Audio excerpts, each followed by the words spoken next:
അക്രമത്തിനും ലഹരിക്കുമെതിരെ 24 chief editor R Sreekandan Nair നയിച്ച SKN40 Kerala യാത്രയ്ക്ക് കൊല്ലത്തും ലഭിച്ചത് വലിയ സ്വീകാര്യത.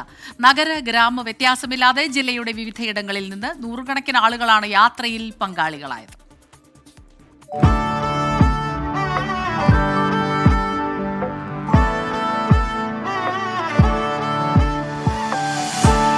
നിലമേൽ വാഴോട് സ്വദേശി രജനി എന്ന വീട്ടമ്മയുടെ വീട്ടിൽ നിന്നായിരുന്നു തുടക്കം. നിലമേൽ ജംഗ്ഷനിൽ വിസ്മയുടെ മാതാപിതാക്കളെ കാണാൻ SKN എത്തി.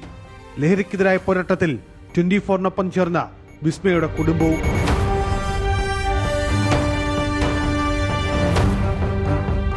ഒളിമ്പ്യൻ അനസിന്റെ പരിശീലകരും നാട്ടുകാരും നിലമേലിൽ പരിപാടിയിൽ പങ്കെടുത്തു. ലഹരി മനുഷ്യനെ കൊല്ലുന്നതാണെന്ന മുന്നറിയിപ്പുമായി ഇടമുളയ്ക്കൽ LP സ്കൂളിലെ വിദ്യാർത്ഥികളുടെ സ്കിറ്റ്.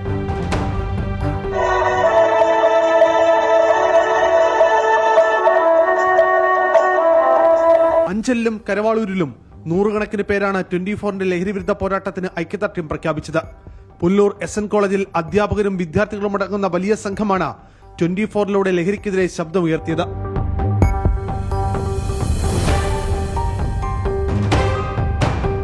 കാലാവസ്ഥയെപ്പോലും വകവയ്ക്കാതെ വിളക്കുടി സ്നേഹതീരത്തും കുന്നിക്കോടും മേലിലും ചെങ്ങമനാടും ജാഥയുടെ ഭാഗമായത് സമൂഹത്തിന്റെ നാനാതുറയിൽപ്പെട്ടവർ.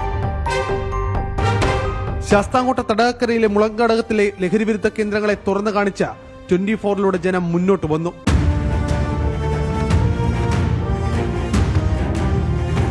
ലഹരി പോരാട്ടങ്ങളുടെ കഥ പറഞ്ഞ് എക്സൈസ് ഉദ്യോഗസ്ഥരും ഒപ്പം കൂടി.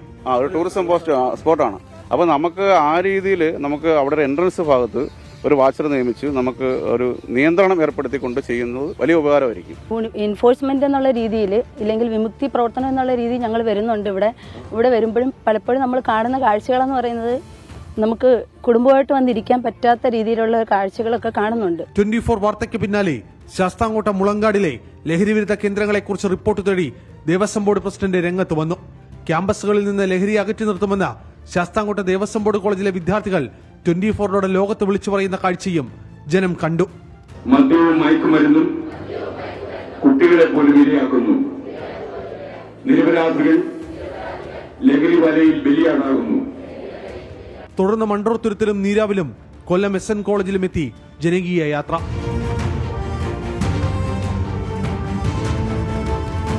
മനയിൽ ഗ്രൗണ്ടിലെത്തിയ ലഹരിവിരുദ്ധ ജാഥയിൽ കായിക താരങ്ങളായ കുട്ടികളും ഒപ്പം ചേർന്നു. തുടർന്ന് ഇളമ്പള്ളൂരിൽ ചേർന്ന ലഹരിവിരുദ്ധ സദസ്സിൽ നിരവധി പേർ പങ്കാളികളായി.